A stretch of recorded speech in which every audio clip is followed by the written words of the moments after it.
Enid Blytonගේ Secret 7 Wins Through තුන්වන පරිච්ඡේදය. එදා හවස 6 කිට්ටු වෙනකොට ගෙවත්ත පාමුල තිබ්බ සමර් හට් එකට ජැනටුයි පීටරුයි ස්කැම්පරුයි ගිහින් නොඉස්සෙල්ලෙන් බලා හිටියා. මුලින්ම සමර් හට් එකට ආවේ ජැක්. පාස්කු බිත්තරය.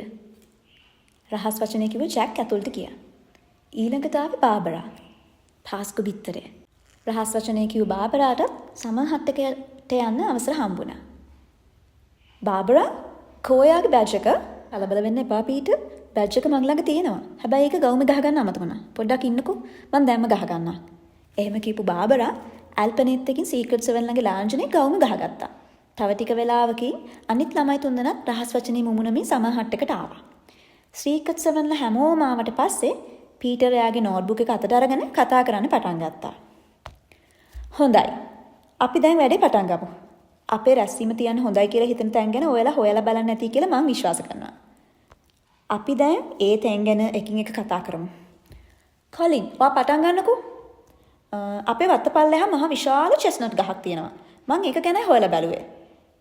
ඒක නම් හොඳ අදහසක් කියලා මට හිතෙන්නේ නැහැ. කොහොම වුණත් කොලින් මම ඔයාගේ අදහස අටහන් කරගන්නම්. ඇත්තටම මේ වගේ තැනක් අපේ රැස්වීමට ගැලපෙන්නේ නැහැ. මොකද එතෙන්ට යන්නේනකොට අවට ඉන්න හැමදෙනාම අපි ගැන විමසිලිමත් වෙන්න පුළුවන් නේ. බාබරා, ඔයාගේ වාරේ. පීටර් එහෙම කිව්වට පස්සේ බාබරා සිහින් හනින් කතා කරනවා. ඇත්තටම මම කියන්නේ මෝඩ දෙයක් කියලා මට හිතෙනවා. අපේ ගේ ළඟ පරණ මඩුවක් තියෙනවා. මම ඒක ගැන කල්පනා කරේ. පීටර් ඒ අදහසත් නෝට්බුක් එකේ ලියාගත්තා. ඊට පස්සේ මෙහෙම කිව්වා.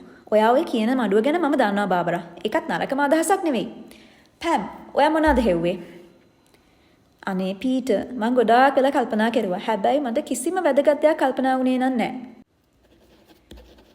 පීටර් නෝට්බුක් එකේ පැම්ගේ නම ඉස්සරහින් කතරියක් ගහගන්න ගම මෙහෙම කිව්වා. ඇත්තමයි පැම්. ඔයාගෙන් නම් කිසිම විදියක උදව්වක් ගන්න වෙන්නේ. ජෝර්ජ්, ඔයාගේ අදහස කියන්නකෝ. මට හම්බුණා පරණ කැරවෑන් එකක්. ඇත්තටම ඒක තියෙන මෙතන ඉඳන් වැඩි ඈතක නෙමෙයි. ඒ කැරවෑන් එක අයිති මගේ තාත්තගේ යාළුවෙකුට. මමත් එයාව හොඳට දන්නවා. අපේ වැඩේට කැරවෑන් එක දෙන්න එයා කැමතියි කියලා මට සහතිකයි. ජෝර්ජ් ටිකක් ආඩම්බර හිතුනේ. හැමෝම එයාගේ අදහසට පොඩ්ඩක් කැමති වෙච්ච හින්දා. ජැක්, ඔයා මොන වගේ තැනක්ද හොයාගත්තේ? හැබැයි ඔයාගේ ගෙදර ළඟ තැනක් නම් කියලා කියන්න එපා. එහෙම වුණොත් සුසි අපිට ගොඩාක් කරදර කරයි. මං එහෙම තැනක් ගැන නෙමෙයි කියන්න හදන්නේ. පීටර්, මං කියන්නේ හදන්නේ මෙහි ඉඳන් ටිකක් දුර තියෙන තැනක් ගැන. ඔයාලා දන්නව නේද ටිකක් ඈත තියෙන ගඟ? අන්නේ ගඟේ ඒ කිට්ටුව පරණ බෝට්ටු ගෙදරක් තියෙනවා. හැබැයි මේ වෙනකොට කවුරුත් එක පාවිච්චි කරන්නේ නැහැ. අපේ මීටින් තියන්නේ එතන හොඳයි කියලා මට හිතෙනවා. පීටර් ජැක්ගේ අදහස සටහන් කරගන්න ගම මෙහෙම එකක් කිව්වා. හරි. දැන් හැමෝම තම තමන් හොයාගත්තු තැන් විස්තර කරලා ඉවරයිනේ. ඉතිරි වෙලා තියෙන්නේ මටයි ජැනෙට්ටයි විස්තර කරන්න. අද උදේ අපි දෙන්න පොඩ කැවිදින්න ගියා. ඇත්තටම ස්කැම්පරුත් අපිත් එක්ක ආවා. මේ ගමන යනකොට අපිට හරි අපූර්ව තැනක් හම්බුණා අපේ රැස්වීම තියන්න. ඒක හොඳයි කියලා අපි දෙන්නටම හිතුණා. මොකක්ද දැනන?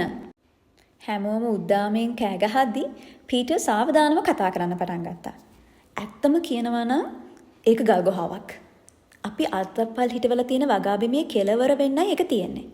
කොටින්ම කියනවා නම් ගල්ගුහාව තියෙන්නේ අපේ තාත්තගේ ගොවිපළෙමයි. මෙහි ඉඳන් වැඩි ඈතකුත් නැහැ.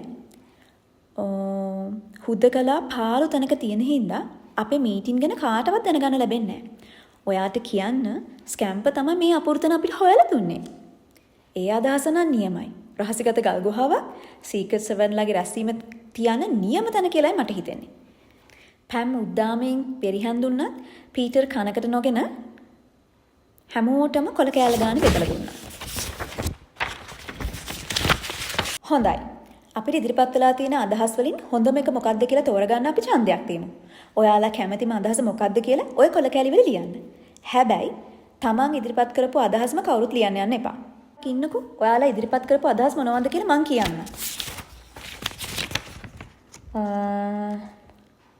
කොලින් කීවේ විශාල චෙස්නට් ගහක් ගැන. හැබැයි ඒක රහසිගත තැනක් නෙවෙයි. බාබරා එයාගේ ගේ ළඟ තියෙන පරණ මඩුව ගැන කිව්වා. හැබැයි මේ මඩුවට වහලයක් නැහැ. අන්න ඒ හින්දා මීටින් තියෙන වෙලාවට වැස්සක් ආවොත් අපි ලොකු අමාරුවක වැටෙනවා. පැම් කිසිම දෙයක් කිව්වේ නැහැ. ජෝර්ජ් අපිට කීවේ යාගේ තාත්තගේ යාළුවෙකුට අයිති කැරවෑන් එකක් ගැන. ඇත්තටම ඒක හරි අපූර්ව අදහසක්. හැබැයි දැන්ටමත් ඒ කැරවෑන් එකේ බඩු මුට්ටු තියෙනවා. අන්න ඒ නිසා ඒ කැරවෑන් එක පාවිච්චි කරන එක හොඳ නෑ කියලා තමයි මට නම් හිතෙන්නේ. මොකද අපේ අතින් මොන හරි අලාභයක් වුණොත් ජෝර්ජ් තමයි හොඳ නැත්තේ. ජැක් කීවේ ගංගාව ළඟ නතර කරලා තියෙන බෝට්ටුවක හදපු ගයක් ගැන. ඒ අදහසම නරකමත් නෑ. හැබැයි ඒක තියෙන්නේ මෙහි ඉඳලා සෑහෙන දුරක.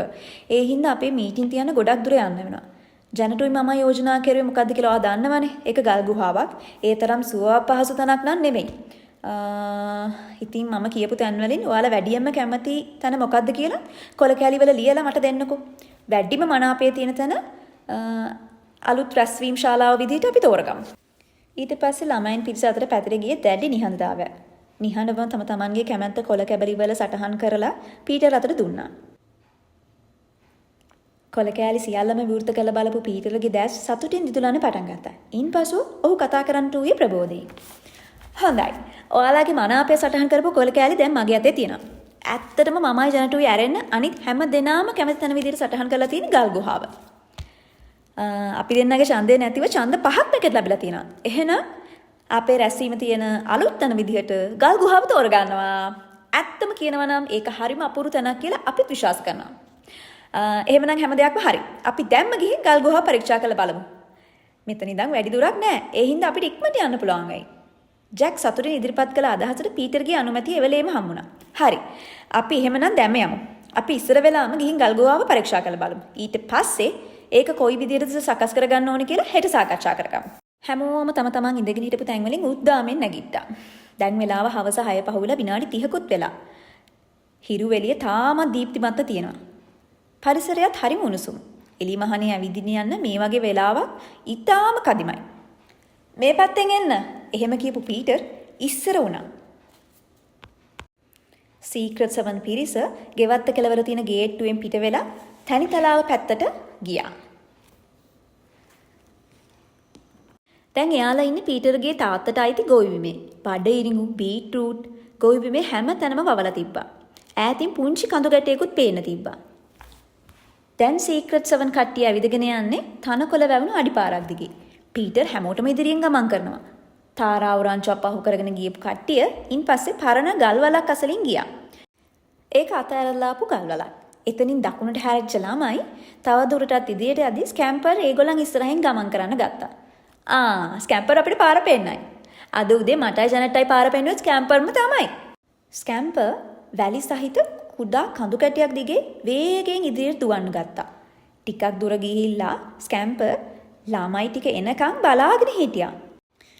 වලිගේ වනවනා නොයිසලන්න හිටියු ස්කැම්පර් ටික වෙලාවකින් ඝනව වැඩුණු පඳුරු යායක් තුලට වැදිලා නොපෙනී ගියා. අනිවාර්යෙන්ම එයා හාවෙක් පස්සේ පන්නන්න නැති. ස්කැම්පර් යන දිහාව හොඳින් බලපු පීටර් මෙහෙම කිව්වා. දැන් ඉතින් ස්කැම්පර් නම් අල්ලන්න වෙන්නේ නැහැ. එයා හාවෙක් පස්සේ පන්නවා. හැබැයි අපි දැන් ගල් ගුහාව ළඟටම ඇවිත්. මෙතන ඉඳලා බලනකොට ගුහාවේ දොර පේනවා. හැබැයි ගස් වැල් වලින් වැහිලා තියෙන හින්දා එකපාරටම පේන්නේ නැහැ. එන්න අපි ඉක්මනට ගිහින් ගුහාව ඇතුළ කොයි වගේද කියලා බලමු.